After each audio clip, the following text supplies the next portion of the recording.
অনুষ্ঠানত উপস্থিত আমাৰ সদৌ বৰ্মন কছাৰী জাতীয় ঐক্যমঞ্চৰ তথা সদৌ বৰ্মন কছাৰী মহিলা সমিতিৰ বিভিন্ন পদত থকা বিষয়ববীয়াসকল। তো আজি আমি আগন্তুক আমাৰ ভাৰতবৰ্ষৰ লোকসভা যি নিৰ্বাচন হ'বলৈ গৈ আছে, গতিকে এই নিৰ্বাচনত আমি সদৌ বৰ্মন কছাৰী জাতীয় ঐক্যমঞ্চই যোৱা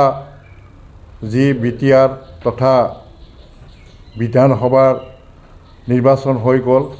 তাত আমি সদৌ বৰ্মন কছাৰী জাতীয় ঐক্যমঞ্চই আমি বিটিআৰ চৰকাৰক তথা UPPL দলক আমি সমৰ্থন কৰি আহিছিলোঁ। আৰু যোৱা যিটো আমাৰ বিধানসভাৰ নিৰ্বাচন গৈছিল, তাত আমি BJP তথা UPPL তথা AGP দলৰ প্ৰাৰ্থীক আমি সমৰ্থন কৰি আহিছিলোঁ। আৰু সেই হিচাপেই অহা যি আমাৰ অসমত তিনিখলপীয়া লোকসভা নিৰ্বাচন হ'বলৈ গৈ আছে, তাত আমি বিটিআৰ তথা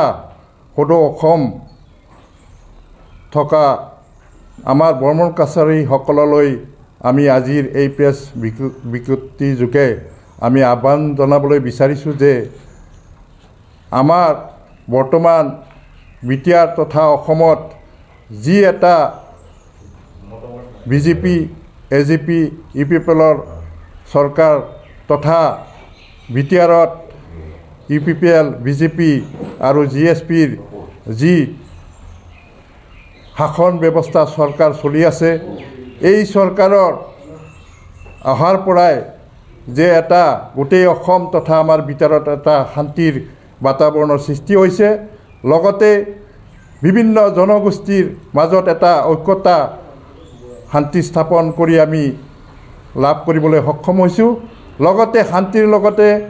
এই 3 বছৰীয়া বিটিআৰ চৰকাৰ তথা আমাৰ অসম চৰকাৰে বিভিন্ন আঁচনিৰ যোগেদি আমাৰ বিভিন্ন এই অঞ্চলত থকা বসবাস কৰা বিভিন্ন জনগোষ্ঠীৰ কল্যাণাৰ্থে বা মংগলৰ কাৰণে বিভিন্ন আঁচনি প্ৰস্তুত কৰি আমাক ৰাইজক বা তথা বিভিন্ন সংগঠনক সহায় সহযোগিতাৰে তেওঁলোকে আগবঢ়াই লৈ গৈ আছে। গতিকে আমি এইবেলি আমাৰ আকৌ পুনৰ কেন্দ্ৰত নৰেন্দ্ৰ মোদীৰ প্ৰধানমন্ত্ৰী হোৱাৰ বাবে আমি আমাৰ সদৌ বৰ্মন কছাৰী জাতীয় ঐক্যমঞ্চৰ তৰফৰ পৰা আমি সদৌ অসমত NDA প্ৰাৰ্থীক আমি সমৰ্থন জনাম। লগতে বিটিআৰ অঞ্চলত যিহেতু আমাৰ দুটা সমষ্টি আছে, দৰং আৰু ওদালগুৰি সমষ্টি আৰু কোকৰাঝাৰ সমষ্টি, এই দুটা সমষ্টিত আমাৰ মঙলদৈ দৰং ওদালগুৰি সমষ্টিত আমি দিলীপ শইকীয়াক সমৰ্থন জনাইছোঁ। লগতে আমাৰ কোকৰাঝাৰ সমষ্টিত আমি UPPL দলক আমি আমাৰ তৰফৰ পৰা আমি সমৰ্থন জনাইছোঁ। গতিকে আজিৰ এই প্ৰেছ বিজ্ঞপ্তিৰ যোগে আমি আমাৰ বৰ্মন কছাৰীসকলৰ অধ্যুষিত অঞ্চলসমূহক আমি আহ্বান জনাইছোঁ যাতে আগন্তুক নিৰ্বাচনত আমাৰ